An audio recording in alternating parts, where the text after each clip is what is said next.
Bismillahirrahmanirrahim. Assalamualaikum warahmatullahi wabarakatuh. Waalaikumsalam warahmatullahi wabarakatuh. Kita bertemu lagi dalam satu segmen Setetes Embun, di mana Setetes Embun ini memberikan satu pengetahuan yang mungkin mampu mencerahkan kita dalam perspektif kehidupan. Manusia adalah makhluk yang paling sempurna. Tapi di antara makhluk yang sempurna, ada makhluk yang istimewa. Manusia istimewa yang terpilih. Salah satunya adalah Rasulullah sebagai Rasul dan Nabi yang mengantarkan kita pada jalan kebaikan, yang mengantarkan kita pada nilai-nilai kehidupan yang mencerahkan, yang membawa kita sampai di akhirat sana dalam kondisi yang baik. Tema kali ini adalah meneladani Rasulullah Muhammad SAW yang nanti akan diantarkan tauziah oleh Ustadz Ahmad Badrus Solihin MA, Sekretaris dari MUI Kabupaten Jember. Saya persilahkan Ustadz untuk memberikan tauziah kurang lebih ya sampai dengan materi ini bisa sampai. Terima kasih. Assalamualaikum warahmatullahi wabarakatuh. Waalaikumsalam warahmatullahi wabarakatuh. Bismillahirrahmanirrahim. Alhamdulillahirabbil alamin. Wa bihi nasta'inu ala umurid dunya waddin. Wassalatu wassalamu ala asyrafil anbiya'i wal mursalin. Sayyidina Muhammadin wa ala alihi washabihi ajma'in, amma ba'du. Rabbi shrah li sadri wa yassir li amri wahlul 'uqdatam min lisani yafqahu qawli. Rabbi ighfir li wa li walidayya, amin. Alhamdulillah, patut bersyukur kita kehadirat Allah Subhanahu wa taala. Sampai detik ini diberi kesehatan, diberi kesempatan untuk berbuat kebaikan sebanyak-banyaknya dan menjauhi keburukan sebanyak-banyaknya. Salawat serta salam senantiasa tercurahkan kehadirat Nabi besar Muhammad sallallahu alaihi wasallam, Rasul akhir zaman yang senantiasa kita harapkan syafaatnya kelak di hari kiamat dengan senantiasa meneladani sunnah beliau. Terkait dengan sunnah Rasulullah yang senantiasa kita teladani, perlu saya sampaikan bahwa selama beratus-ratus tahun sudah tak terhitung jumlahnya para ilmuwan, para ulama, bahkan para orientalis menulis tentang keteladanan Nabi Muhammad. Rata-rata semuanya menunjukkan kekaguman atas kebesaran beliau, atas keagungan beliau. Jadi di waktu yang sangat singkat ini mungkin saya hanya akan menyampaikan beberapa hal saja yang bisa kita terapkan dalam kehidupan sehari-hari. Perlu kita ketahui bersama bahwa di dalam Al-Quran surat Al-Ahzab ayat 21 Allah sudah menegaskan bahwa Nabi Muhammad ini adalah suri teladan terbaik. Ayatnya berbunyi, A'udzubillahi minasyaitonirrajim, laqad kana lakum fi rasulillahi uswatun hasanah liman kana yarjullaha wal yawmal akhirah wa dzakarallaha katsira. Kalau diartikan dan dijelaskan secara singkat bahwa Allah menegaskan Nabi Muhammad adalah uswah. Uswah itu adalah suri teladan yang terbaik, hasanah yang terbaik bagi orang-orang yang senantiasa mengharapkan ridha Allah, mengharapkan rahmat Allah, dan juga mengharapkan kebahagiaan kelak di hari kiamat dengan cara memperbanyak zikir dan ingat kepada Allah. Pemirsa di rumah dan hadirin di studio, perlu saya tegaskan bahwa ulama ketika mengartikan uswah hasanah pada diri Rasulullah ini, itu semuanya sepakat bahwa pada diri Rasulullah, kepribadian Rasulullah itu secara keseluruhan adalah teladan yang baik. Tetapi ketika ini dikaitkan dengan hukum syariat, hukum fikih, tidak semua sunnah Rasul itu adalah hukum. Tidak semua sunnah Rasul itu adalah kewajiban bagi kita. Ada beberapa hal yang non kewajiban. Misalkan kalau yang kewajiban, cara Rasulullah sholat, cara Rasulullah puasa, cara Rasulullah berzakat, cara Rasulullah menunaikan haji, dan ibadah-ibadah amaliyah yang lain yang itu menunjukkan bahwa ini berlaku secara syariat. Akan tetapi sebenarnya yang paling banyak dari sunnah Rasul itu yang bisa kita pelajari dan kita amalkan dalam kehidupan sehari-hari itu terkait dengan tuntunan moral, dengan hal-hal yang berkaitan dengan keluhuran akhlak. Dan ini juga ditegaskan oleh Allah di dalam Al-Quran surat Al-Qalam ayat 4, wa innaka la'ala khuluqin azim. Jadi Allah berfirman bahwa Nabi Muhammad itu berada di atas akhlak yang agung. Jadi kalau banyak orang di antara kita itu sudah bagus akhlaknya, Nabi Muhammad itu jauh lebih tinggi lagi akhlaknya. Banyak sekali di dalam kitab Ihya, misalkan Imam Ghazali sampai menjelaskan beberapa halaman tentang ahwal. Ahwal itu keadaan sehari-hari Rasulullah. Bagaimana beliau bergaul dengan sahabat, bagaimana beliau bergaul dengan tetangga, bagaimana beliau memperlakukan keluarga gitu. Salah satu hadis yang sangat terkenal misalkan saya contohkan, dan ini yang akan saya bahas mungkin di kesempatan kali ini, hadis riwayat Bukhari dan Muslim, hadis sahih. Kalau di dalam kitab Arba'in Nawawi ini hadis ke-15, Rasulullah bersabda, "Man kana yu'minu billahi wal yaumil akhir falyaqul khairan aw liyasmut. Man kana yu'minu billahi wal yaumil akhir falyukrim jarahu. Man kana yu'minu billahi wal yaumil akhir falyukrim dhaifahu." Nah, ini ada 3 hal penting yang seharusnya menjadi pedoman kita dalam kehidupan sehari-hari terkait dengan moralitas kita. Jadi Rasulullah Muhammad menegaskan bahwa orang yang beriman kepada Allah dan hari akhir, pertama, dia harus selalu berkata baik. Falyakul khairan, selalu berkata yang baik-baik saja. Jangan pernah mencaci maki, jangan pernah berbohong, jangan pernah menyampaikan hoax. Kalau dalam konteks sekarang ini tidak hanya berkata-kata pakai lisan, tapi juga postingan di Facebook, postingan di Twitter, di Instagram. Kalau itu hoax, itu sudah melanggar tata moral ini. Jika kita tidak mampu berkata-kata yang baik, maka diam saja. Auliyasmut. Diam itu lebih bagus daripada kita berkata-kata yang buruk. Itu yang pertama. Yang kedua, di dalam hadis ini Rasulullah menegaskan bahwa orang yang beriman kepada Allah dan hari akhir itu orang yang menghormati dan menghargai tetangganya. Nah, ulama kemudian berbeda pendapat tentang makna tetangga ini. Kalau Imam Syafi'i dan Imam Ahmad bin Hanbal sepakat bahwa yang namanya tetangga itu orang yang tinggal di sekitar kita dengan jarak 40 rumah ke depan, 40 rumah ke belakang, 40 rumah ke samping kiri, 40 rumah ke samping kanan. Jadi itu tetangga. Gak pandang apakah dia beragama Islam atau tidak. Di dalam hadis Nabi yang lain Rasulullah menjelaskan bahwa tetangga itu ada 3 macam. Yang pertama, jarun lahu haqqun wahidah, lahu haqqun wahid. Tetangga yang memiliki satu hak, yaitu hak tetangga saja. Dia adalah non muslim, bukan saudara kita, tetapi tetangga kita. Dia punya hak untuk kita hargai, satu.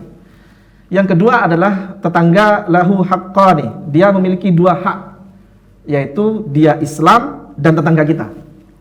Yang terakhir, tetangga yang memiliki 3 hak bagi kita, yaitu sudah tetangga kita, dia beragama muslim, dan dia adalah saudara kita, sepupu, 2 pupu misalkan. Nah, tidak pandang. Nah, ini yang penting sekali dalam pergaulan hidup sehari-hari kita sekarang. Ketika Rasulullah bersabda, hormati tetanggamu, beliau tidak membeda-bedakan antara tetangga yang muslim atau tidak muslim, antara tetangga yang bersaudara atau tidak bersaudara. Imam Ghazali menjelaskan paling tidak ada beberapa hal yang harus dilakukan yang termasuk kebaikan kita kepada tetangga. Misalkan pertama, kalau ketemu, ucapkan salam terlebih dahulu. Sebelum tetangga mengucapkan salam, kita ucapkan salam dulu. Nah, ini leluhur kita dari dulu sudah mempraktekkan itu kan. Kalau di dalam tradisi Madura, setiap kita ketemu tetangga bilang pora misalkan. Ya, pora itu bagian dari salam dalam bahasa Madura. Kalau orang Sunda misalkan bilang sampurasun gitu. Kalau orang Jawa bilang kulon wun gitu. Itu bagian dari salam kepada tetangga. Kalau ada tetangga yang sakit, itu sangat dianjurkan bagi kita untuk menjenguknya. Kalau ada tetangga yang kesulitan, kita harus membantu. Bahkan Rasulullah pernah menekankan kepada seorang sahabat bahwa kalau kita masak masakan, kemudian baunya tercium oleh tetangga kita, misalkan masak rawon, wangi sekali gitu, atau masak yang lain, wanginya tercium oleh tetangga kita, kemudian tetangga kita gak dapat bagian dari masakan kita itu, kita berdosa. Betapa sangat hati-hatinya Nabi Muhammad mengatur kita dengan tetangga kita. Yang terakhir dalam hadis itu, kita diperintah oleh Rasulullah untuk menghormati tamu. Nah, ini yang sering dijadikan contoh oleh Rasulullah sendiri dan juga oleh ulama adalah kehebatan Nabiullah Ibrahim alaihissalam. Beliau itu dalam satu riwayat sangat menghormati tamu. Bahkan itu dicatat oleh Al-Quran, misalkan ketika Allah mengutus para malaikat yang berwajah manusia untuk datang kepada Nabi Ibrahim, mengabarkan bahwa Nabi Ibrahim akan punya putra, yaitu nanti lahir namanya Nabi Ishak. Padahal waktu itu Nabi Ibrahim sudah umur sangat sepuh sekali, ada yang bilang 95 tahun gitu, istri beliau sudah 80 tahun lebih. Nah, oleh Nabi Ibrahim, istri beliau diperintahkan untuk menghidangkan hidangan terbaik untuk para tamu itu, menyembelih sapi muda. Ini bisa dibayangkan. Nah, dalam Islam itu sangat ditekankan sekali. Bahkan ulama-ulama, misalkan Imam Al-Ghazali menegaskan bahwa kalau kita ada tamu, jangan menawarkan kepada tamu itu, mau minum, mau makan, jangan. Itu justru tidak sopan, tidak menghormati tamu. Kata beliau, hidangkan saja yang ada. Kalau Anda punya kopi, kasih kopi. Kalau Anda punya nasi, kasih nasi. Hidangkan aja semua yang ada. Kalau seandainya tamu itu menolak, mungkin karena kenyang atau karena apa, ya gak apa-apa, tinggal dirapikan lagi. Nah, 3 pedoman ini dalam hadis sahih ini, seandainya kita umatnya Nabi Muhammad ini mempraktekkannya dalam kehidupan sehari-hari, 3 hal ini saja. Tidak usah yang lain-lain lagi, banyak sekali kalau yang lainnya. 3 hal ini saja, insya Allah saya yakin kehidupan kita akan harmonis, akan rukun, tidak akan bertengkar gitu. Bayangkan coba ya, misalkan di zaman medsos sekarang ini, semua orang menahan diri untuk tidak saling mencaci maki, tidak menyampaikan berita hoax, tidak suka ngerumpi hal-hal yang bukan urusannya. Nah, itu saja dipraktikkan, saya yakin kehidupan kita akan lebih damai gitu. Tidak akan merusak tatanan yang ada di masyarakat kita. Baik Ustadz. Ada satu hal yang menarik ini ketika Ustadz sudah menyampaikan dari beberapa hal tadi mengenai apa yang menjadi suri teladan yang diberikan oleh Rasulullah kepada kita. Sekarang apakah boleh ya sebagai sisi manusia ini melakukan sesuatu yang belum pernah dilakukan oleh Rasulullah, Ustaz? Iya, baik. Jadi begini, seperti saya dan Anda sekarang, ya. Mas, ini kan belum pernah Rasulullah syuting pakai kamera, belum pernah. Iya, Ustaz. Jadi intinya sebenarnya adalah kita meneladani Rasul itu dalam hal-hal yang bersifat kebajikan dan tidak bertentangan dengan syariat kan. Artinya jika karena kemajuan zaman kemudian kita melakukan hal-hal yang dulu tidak pernah dilakukan Rasulullah, ya tinggal kita lihat apakah Rasulullah pernah melarang hal yang semacam itu. Kalau di dalam fikih itu dilihat illatnya istilahnya ya. Jadi dilihat apakah itu melanggar syariat atau tidak. Kalau tidak ya nggak masalah gitu. Kalau demikian berarti tidak hanya dalam ajaran agama saja kita bisa meneladani Rasulullah. Apakah kemudian ketika cara berperilaku, berpakaian dan lain sebagainya seperti apa nih Ustaz? Nah, itu menarik ya. Jadi begini, misalkan Al-Qurtubi, seorang ahli tafsir, ketika menjelaskan tentang uswatun hasanah dalam ayat surat Al-Ahzab ayat 21 tadi itu, beliau berkata bahwa dalam hal yang berkaitan dengan keagamaan, maka kita wajib mengikuti Rasulullah. Ya, kemudian ada kadar yang sunnah gitu ya, yang tidak wajib tapi sunnah gitu. Tetapi dalam hal keagamaan itu sudah pasti. Kalau dalam hal kehidupan sehari-hari itu sebenarnya kita mubah istilahnya ya, boleh saja mengikuti atau tidak. Misalkan dalam satu riwayat itu kan Rasulullah, baju kesayangan Rasulullah itu berbentuk jubah. Iya, iya, Ustaz. Tapi kan itu bukan ajaran agama. Artinya kalau kita pakai jas, pakai batik, pakai sarung nggak masalah. Itu tidak melanggar ajaran Rasulullah karena itu hanya berkaitan dengan kehidupan sehari-hari Rasul. Rasul misalkan suka sekali menggunakan sandal berwarna kuning. Jadi sandal Rasulullah itu berwarna kuning. Kalau kita pakai sandal warna hitam ya nggak masalah gitu. Yang penting kan ini tidak melanggar aturan syariat. Yang melanggar aturan syariat misalkan sandalnya nyolong gitu lah, itu jelas melanggar aturan Rasul itu. Atau pakai jubah tapi kemudian kita sombong gitu. Pakai jubah kemudian merasa bahwa yang nggak pakai jubah ini kafir semua misalkan, itu juga melanggar aturan Rasul. Karena Rasulullah mengajarkan kita itu kalau berpakaian, entah berjalan dan lain-lain itu harus dengan akhlakul karimah. Baik Ustaz. Lantas kalau demikian ada nggak ya kira-kira yang Rasulullah lakukan yang tidak bisa ditiru oleh kita? Oh ada beberapa hal yang itu kalau dalam ilmu usul fikih disebut sebagai keistimewaan ya, khususiyah lin Nabi, keistimewaan untuk Nabi Muhammad saja. Misalkan begini, ini yang paling banyak dijadikan contoh ya. Rasulullah itu istrinya lebih dari 4 ya, ada 11 atau 13 ya dalam sejarah. Nah itu hanya kekhususan untuk Rasulullah. Umatnya Rasul jangan meniru itu gitu, karena umatnya Rasul harus mengikuti syariat di mana maksimal laki-laki itu boleh beristri 4, itu pun dengan syarat yang sangat ketat ya, dengan syarat keadilan yang sangat ketat. Yang kedua, Rasulullah itu wajib sholat tahajud, wajib sholat malam. Nah, kita sebagai umatnya nggak wajib, sunnah ya. Artinya kalau pas kita capek, lelah gitu, nggak mampu untuk itu ya nggak apa-apa, nggak berdosa walaupun tidak sholat malam. Ada juga Rasulullah itu haram hukumnya menerima sodakoh. Rasulullah itu tidak mau menerima sodakoh. Kita sebagai umatnya nggak apa-apa, menerima sodakoh itu nggak apa-apa. Kemudian ada juga contoh yang lain, Rasulullah itu pernah diriwayatkan memutuskan satu masalah hanya dengan satu saksi. Itu hanya kekhususan dan keistimewaan untuk Rasul.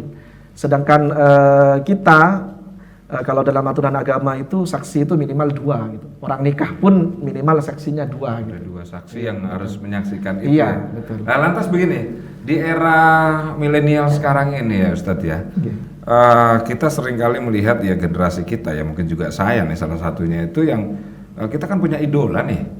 Entah itu idola artis atau idola pemain sepak bola atau apapun itu. Lantas kalau hal seperti ini bagaimana ya Ustaz untuk menyelaraskan itu dengan menteladani Rasulullah ini Ustaz? Jadi yang kita ambil itu kan hal-hal yang positif ya dari manusia lain, dari orang lain. Kayak saya dengan Anda, dengan orang-orang yang lain juga gitu, dengan kiai, dengan guru, dengan pejabat, siapapun gitu. Sebenarnya kalau yang ditiru itu hal-hal yang positif, yang tidak bertentangan dengan ajaran Islam, dengan ajaran Rasul, maka nggak masalah gitu, kita meniru idola itu.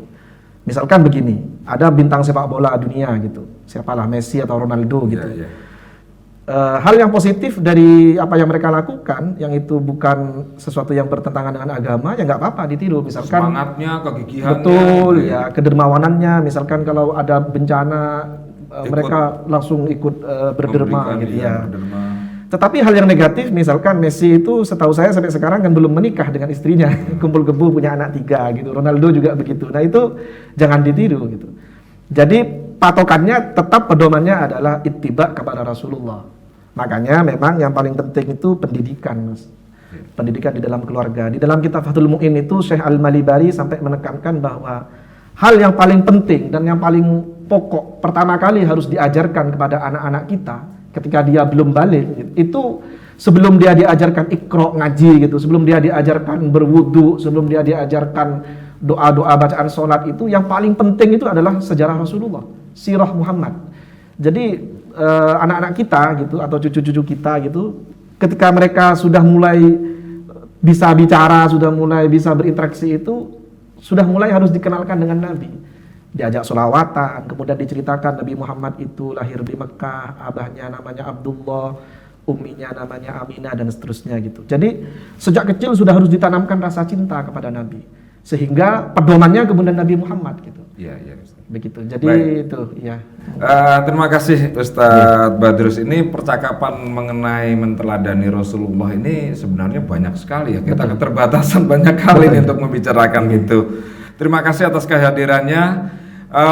Pemirsa, meneladani Rasulullah menjadi panutan dalam kehidupan kita itu menjadi wajib hukumnya. Karena meneladani Rasulullah itu adalah menuntun jalan hidup kita yang menjadi lebih baik. Meneladani Rasulullah ini memberikan nilai-nilai kemanfaatan pada kehidupan dan juga dunia maupun akhirat. Dan hal ini maka penting sekali kita meneladani apa yang telah dilakukan oleh Rasulullah dan ajaran-ajarannya, serta menurunkan dan menyampaikan pada generasi-generasi serta anak-anak kita. Di akhir kalimat Tetes Embun ini mudah-mudahan mampu memberikan pencerahan pada kita semua. Dan assalamualaikum warahmatullahi wabarakatuh.